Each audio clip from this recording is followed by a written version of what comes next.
That was funny. For those of you who don't know how a camera phone is set up, the record button is right next to the button that switches the point of view around. So if I were to press it, you'd basically be facing a giant black screen, which is my TV. I legit almost pressed that instead of pressing record. Oh gosh, but you know what? If that's the worst thing that happens today, I'm okay with that. Good morning, happy Friday, everybody. Let's get to my low behind my act of kindness. Well, it's just my low is that it's pretty gloomy outside. Not bad, just kind of gloomy.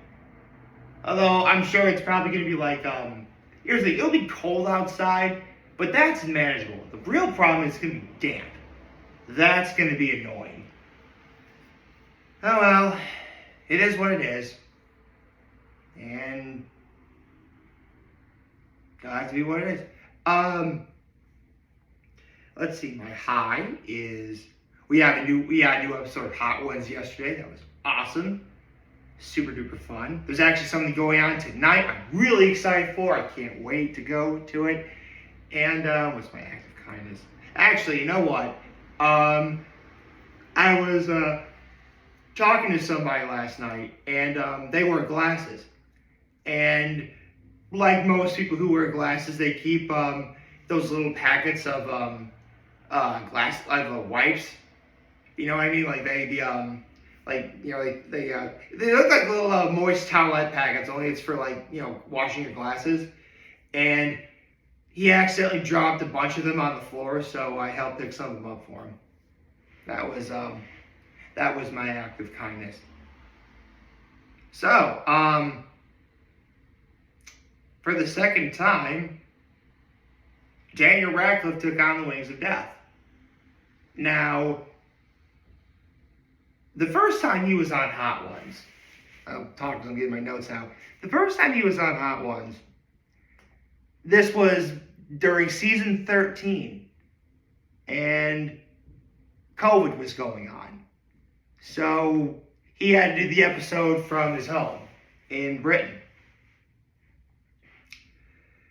So, obviously, much different experience than what yesterday was, because he actually had to be in person in New York City.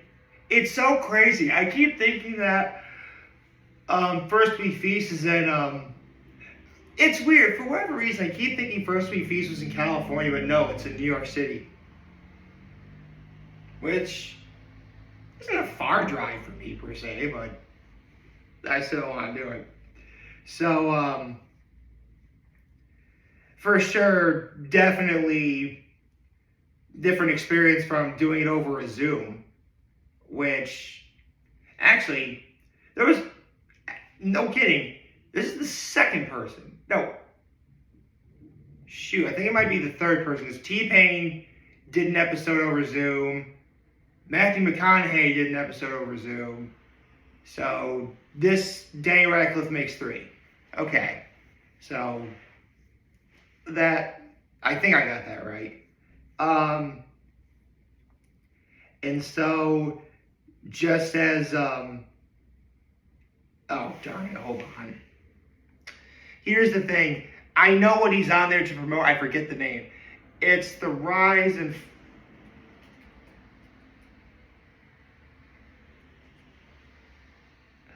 the fall and rise of Reggie Diggins.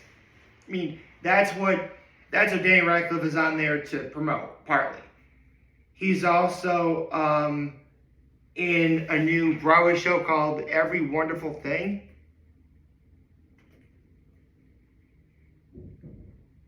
I think is what it is.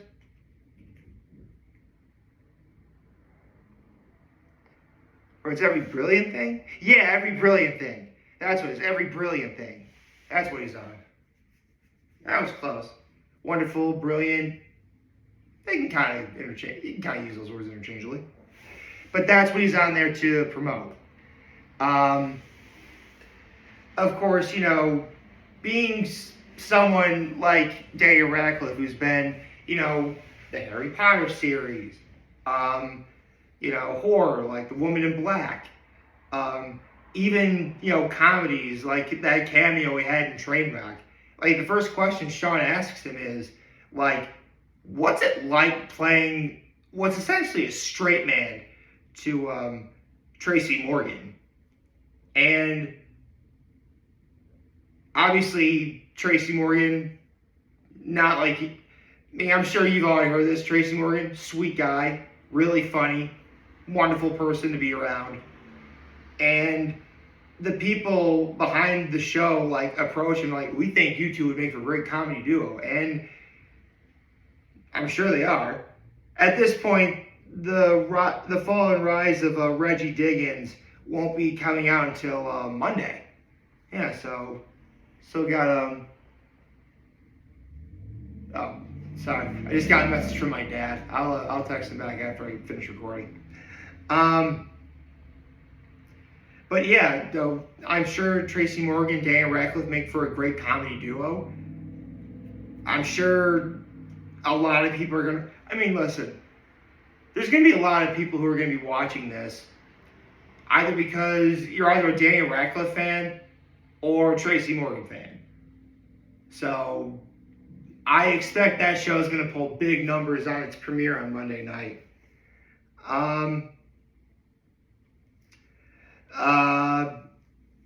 They talked about if Daniel Radcliffe ever had any "is this really happening" moments. Like, when I say "is this really happening," it's one of those moments where you need to stop, take a look at everything that's going on around you in a positive way, and be like, is this really happening? And it happened once when he was on Equus.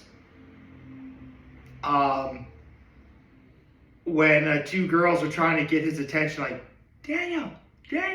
And then another time when he was on Guildenstern, Rosencrantz Are Dead, where a guy brings, like, a giant foot-long sandwich.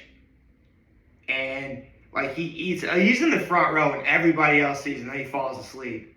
And then, like, then the first act. In Act 2, he's attentive, he's wide awake, and when the show's over, he's like, he leads the standing ovation. Like, really, dude?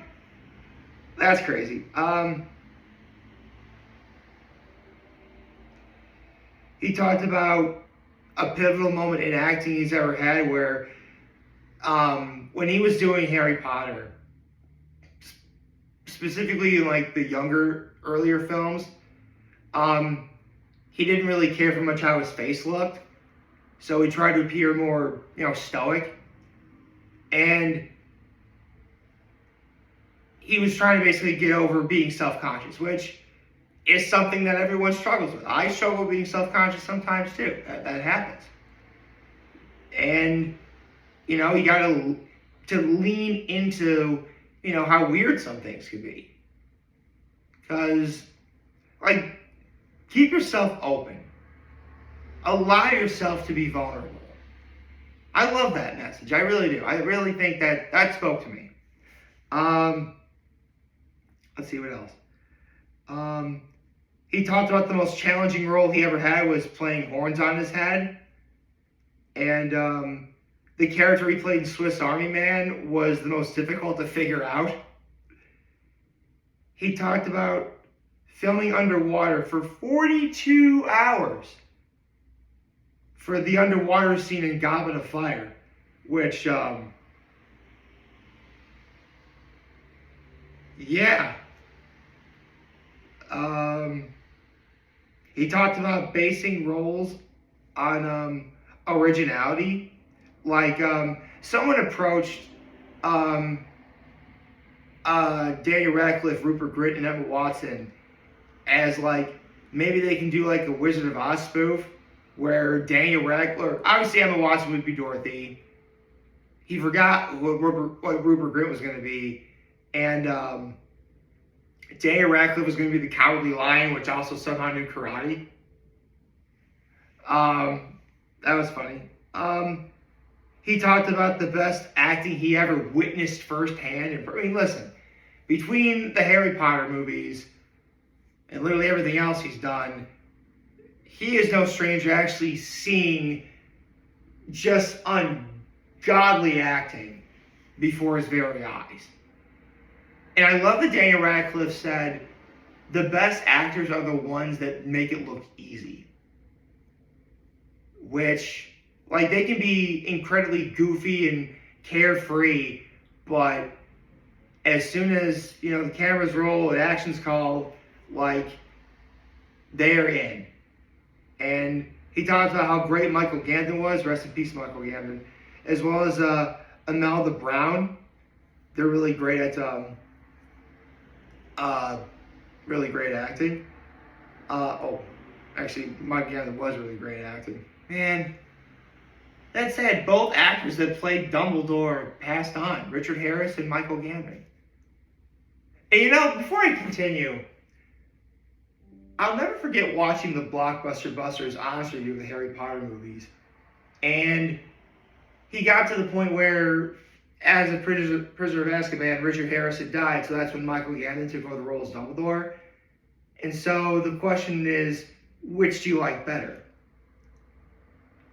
And both, both are phenomenal. No one's ever going to dispute that.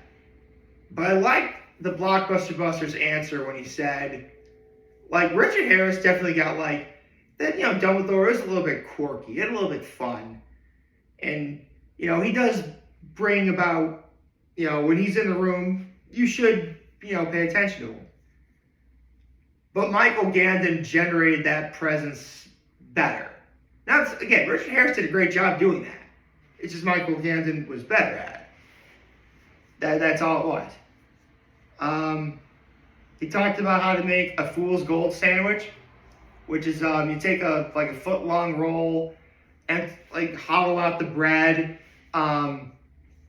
You fill the one side with half with an entire jar of peanut butter, another side entirely of jam or jelly, and you put bacon in it.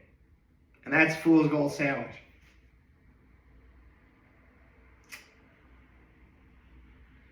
That actually sounds pretty good. That sounds really good. Holy cow. Actually, you don't really need bananas if you have jelly on, don't you? Okay. He talked about the most underrated role in making a film. And there's actually two. There's the assistant director, which he felt was the lifeblood of of making a film. And not obviously there's the director, but there's also the assistant director of this, the assistant director of that. There's several assistant directors, and they never get enough credit that they deserve. The second person is the focus puller, which, okay, full stop. In trying to write these notes, sometimes I need to replay the scene as I'm watching on YouTube so I can hear exactly because sometimes I mishear things the first time. And because of Daniel Radcliffe's accent, focus puller, focus puller, so I had to turn on the captions for the episode. Oh, focus puller. The focus part I got, but what was the second word? Oh, puller. Okay. That makes a surprising amount of sense. And for the last dab, they ran it back. See, when Daniel Radcliffe was in his first appearance on Hot Ones back, in season 13, obviously during COVID, he ranked the sauces from, best to worst. And for this episode, he did it again. I mean, listen, I'm not going to give away what he said, probably because, frankly, I was too lazy to write down what they all were. But the only thing everybody could guess that you'd get right is, of course, the bomb was last. Actually, I remember the bomb being last. Butterfly's Bakery Smoked Serrano Squash Reaper X, that was 9. Last After Armageddon was 8. Then I think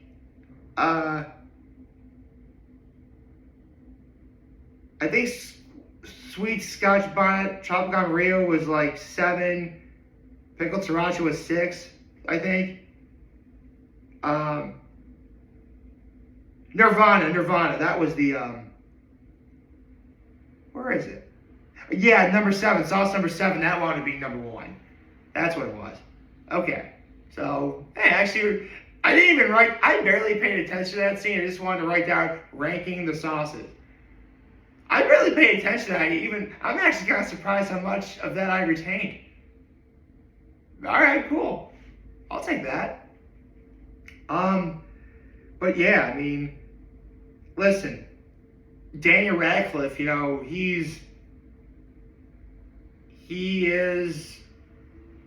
it's Daniel flippin' Radcliffe. What's not to enjoy about him? Virtually everything again, he's one of those actors where, if for whatever reason he's in something that's not very good, he makes it watchable. And if he's in something really great, he makes it even greater. And I mean, listen, I'm pretty sure everybody watching this video, or even watching yesterday's episode of Hot Ones at all, even now, more than 20 years removed from when the first Harry Potter movie was made and brought to theaters, we're always all going to associate with Harry Potter. That's just how it is. And honestly, the same thing goes, Rupert Grint being Ron Weasley, or Emma Watson being Hermione Granger. Yeah, we'll always just associate them with playing those characters the most. And there's definitely an alternate universe where, they retire from acting after finishing the Harry Potter series. They'd be set for life after that, but they kept going. Every one of them has pursued careers in acting after Harry Potter, and they've all been pretty much every actor that's gone to do something after the Harry Potter series has lived a happy and successful life. Or they have sadly passed on. Again, Michael Gambon, Robert Coltrane, Maggie Smith, Richard Harris, Alan Rickman. Sadly, that list will only get longer as the years go by. But we'll always remember them. And I'll always remember this episode of Hot Ones. Hope you like this video. If you like this, right, YouTube channel, follow on social media. As always, I'm your homiest video for always go watch your video. We have a wonderful, wonderful, wonderful Friday. And remember, if you guys want to talk to me, you need to let me always back. Take care and make good choices. 607 all day, baby.